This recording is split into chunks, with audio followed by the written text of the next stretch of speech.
Hi my students, how are you. आज हम ninth की मैथ का जो चैप्टर फर्स्ट स्टार्ट किया हुआ था उसकी एक्सरसाइज 1.1 के question number 2 and question number 3 को डिस्कस करेंगे। क्वेश्चन नंबर जो 2 है हमारे पास उसमें आपने क्या बताना है कि सिंपली ये बताना है कि इक्वल मैट्रिसेस कौन कौन से हैं। इसमें से आपने पॉइंट आउट करने हैं इक्वल मैट्रिसेस कौन कौन से हैं। जैसे आपके पास यहाँ जो पहला मैट्रिसेस है A इज इक्वल टू, उसकी वैल्यू है 3। ठीक है, A की वैल्यू क्या है 3। ठीक है, ये इक्वल है C मैट्रिसेस के।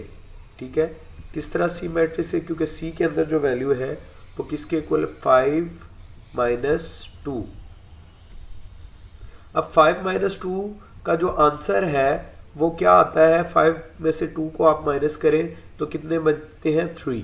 ठीक है, अब A की वैल्यू भी क्या है 3 और C की वैल्यू भी क्या है 3। A के अंदर भी एक कॉलम और एक कतार है या एक रो है, और C के अंदर भी एक ही कॉलम और एक ही कतार या रो है। ठीक है, तो इस वजह से A जो है वो C के इक्वल हो गया। इसी तरह इसका जो B मैट्रिसेस है, B की वैल्यू है B इज इक्वल टू 3 और 5। उसके कंपैरिजन में यहाँ एक I मैट्रिसेस है, उसको आप देखें I इज इक्वल टू, ठीक है, उसकी फर्स्ट क्वांटिटी 3 है और दूसरी है 3 + 2। ठीक है, अब यहाँ 3 + 2 अगर आप चेक करें 3 + 2 का जो आंसर है वो किसके इक्वल आता है 5 के इक्वल। तो B के अंदर देखें 3 और 5, इधर भी I के अंदर क्या बनता है 3 और 5। आपने सिंपली ये कह देना है कि B is equal to I। बस ये आपका सॉल्व हो जाएगा क्वेश्चन। सिर्फ इतना ही पूछा गया है कि कौन सा मैट्रिक्स किसके इक्वल है। इसके बाद आपका एक और मैट्रिसेस है यहाँ जिसकी वैल्यू है D is equal to, first value है 5 और सेकंड वैल्यू इसकी क्या है 3 है। D जो मैट्रिसेस है, D मैट्रिक्स, इसमें किसी भी वैल्यू के इक्वल नहीं है। तो D क्या है, अकेला है, ये किसी भी वैल्यू के इक्वल नहीं है। उसके बाद है आपके पास E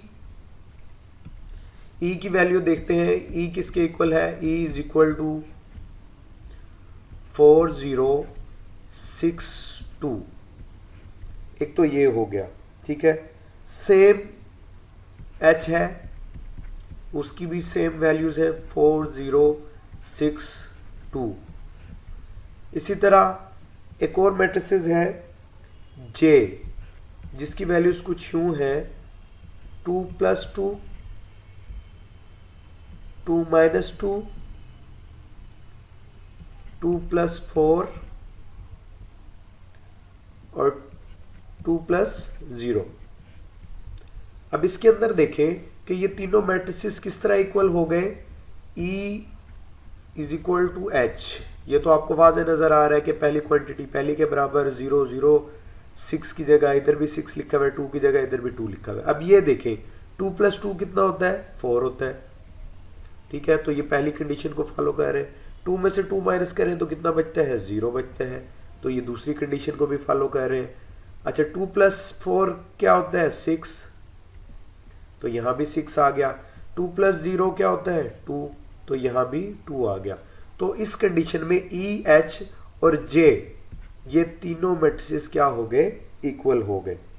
ठीक है, इसी तरह आपके पास एक और मैट्रिसेस है F। ठीक है, एक और मैट्रिसेस है F की वैल्यू है कौन सी 2 और 6। ठीक है, इसमें आप बाकी क्वेश्चन देखें, इधर G को देखें, जरा G को और करें। G की वैल्यू है, पहला जो नंबर है वो है 3 - 1 और दूसरा नंबर है 3 + 3। इसमें किस तरह पता चलेगा हमें इक्वल है या इक्वल नहीं है। अब देखिए इधर क्या है 2, इधर 3 में से 2 1 को माइनस करें तो कितना बचता है 2 बचता है, और 3 + 3 कितना होता है 6। इधर भी पहला 2 इधर भी 2 आ गया, तो ये इक्वल हो गया। इधर 6, इधर भी 6 आ गया, तो ये भी इक्वल हो गया। तो f इज इक्वल टू क्या आ गया हमारे पास, g आ गया। ठीक है, तो ये हो गया इसका फर्स्ट क्वेश्चन हमारे पास। अब हम इसका थर्ड क्वेश्चन को डिस्कस करेंगे कि थर्ड क्वेश्चन में उसने पूछा है कि फाइंड द वैल्यू, क्या पूछा है, find the value of A B C and D, यानी कि आपने ए बी और सी और डी की वैल्यू को मालूम करना है। और मैट्रिसेस आपके पास कुछ यूं है, ए प्लस सी, ए प्लस 2 बी, सी माइनस 1 और 4d माइनस 6। ये लेफ्ट हैंड साइड पे लिखा हुआ है, दरमियान में इक्वल की अलामत है, और उसके बाद है 0 माइनस 7 3 और 2d। अब इसके अंदर देखें, ये मैट्रिसेस क्या है, आपस में इक्वल है, इक्वल का साइन लगा हुआ है ना, तो ये मैट्रिसेस क्या है, इक्वल। अगर ये दोनों मैट्रिसेस एक दूसरे के इक्वल हैं, तो जो इस इधर पहले नंबर पे लिखी हुई है वैल्यू a प्लस सी, तो ये दूसरे मैट्रिक्स की पहले नंबर पे लिखी हुई वैल्यू के इक्वल होगी। ठीक है, इधर क्या लिखा हुआ है, a प्लस सी, इधर क्या लिखा हुआ है 0, तो हम क्या लिख देंगे, a plus c is equal to 0। इधर हमारे पास जो दूसरी वैल्यू लिखी हुई है वो क्या लिखी हुई है, -7, और इधर दूसरी वैल्यू क्या लिखी हुई है, a प्लस 2b, तो इसका मतलब है a plus 2b is equal to -7 हो गया। फिर हमारे पास जो थर्ड वैल्यू है वो है c माइनस 1, और इधर किसके इक्वल है, 3 के इक्वल। आप इधर लिख देंगे c minus 1 is equal to 3। उसके बाद हमारे पास जो फोर्थ वैल्यू है, फोर्थ वैल्यू किसके इक्वल है, 2d के। ठीक है, तो हम लिख देंगे 4d minus 6 is equal to 2d। अब इसको सॉल्व कैसे करना है आपने, सॉल्व करने का मेथड इसका बहुत इजी है। ठीक है, देखिए आप सबसे पहले तो आप ऐसे लाइन ड्रा कर लें, और पहले आपने वो वैल्यूज लेनी है जहां आपके पास अननोन वैल्यू 1 हो, यानी कि इस तरह की वैल्यू नहीं लेनी, इधर a और b शामिल है, तो इसमें जो हमें दो चीजें ना मालूम है a और b, इधर भी आपने ये वाली वैल्यू पहले नहीं लेनी, क्योंकि इसमें दो चीजें हैं a और c जो दोनों ही हमें ना मालूम है।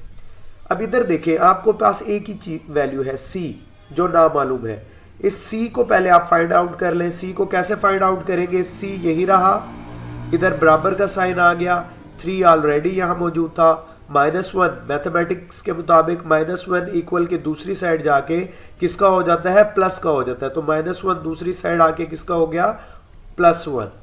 3 + 1 किसके इक्वल हो जाएगा, हमारे पास 4 के इक्वल हो जाएगा। तो c की वैल्यू क्या आ गई आपके पास, 4 आ गई। ठीक है, इसी तरह जब आप 4d minus 6 is equal to 2d करेंगे, तो 4d इधर पहले ऑलरेडी लिखा हुआ है, 4d ऐसे ही लिखा रहने दें। ये 2d को अगर आप इस साइड लेकर आए तो इसका साइन चेंज हो जाएगा, यहाँ प्लस में था तो ये माइनस में हो गया, 2d हो गया, और -6 को इक्वल के इस साइड पर लेके जाएं तो इसका भी साइन चेंज हो जाएगा, माइनस से किस में हो जाएगा, प्लस में हो जाएगा, +6 हो जाएगा। और प्लस का साइन हम लिखते नहीं है, ठीक है, प्लस का साइन लिखने की जरूरत नहीं होती। अच्छा, अब 4d और 2d, ठीक है, इधर भी 4d के साथ लिखा हुआ है, 2d के साथ लिखा हुआ है, तो ये आपस में प्लस और माइनस हो सकते हैं। 4d में से 2d की वैल्यू माइनस करें तो ये क्या हो जाएगा, हमारे पास 2d बचेगा, इधर 6 रह गया। आपको d की वैल्यू फाइंड आउट करने के लिए जो d के साथ जो भी अननोन वैल्यू लिखी हुई है या जो भी वैल्यू आपको लिखी हुई है वो उससे आप दोनों तरफ डिवाइड कर देंगे, ठीक है। 2 1s are 2, 2 1s are 2 cut हो गया, 2 1s are 2, 2 3s are 6, तो d की वैल्यू क्या आ गई आपके पास, 3 आ गई, ठीक है। अब c की वैल्यू क्या थी, 4।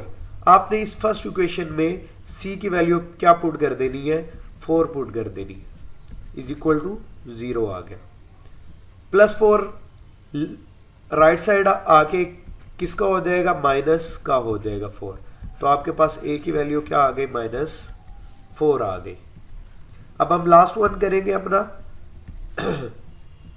इधर जो a की वैल्यू है वो हमारे पास कितनी थी, ये थी -4। तो a की जगह आप -4 वैल्यू पुट कर देंगे, a की जगह आ गया -4।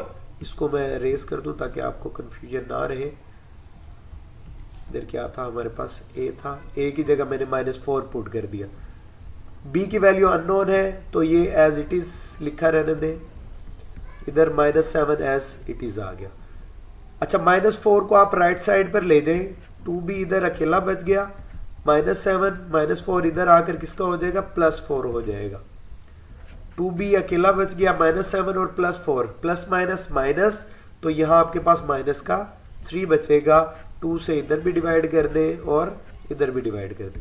2 1s are 2, 2 1s are 2 cancel, क्या बचा, ओनली b। इधर आप डिवाइड कर दें कैलकुलेटर से, 9th के अंदर आपको कैलकुलेटर अलाउ होता है, माइनस का साइन एज इट इज, तो यहाँ आ जाएगा 1.5।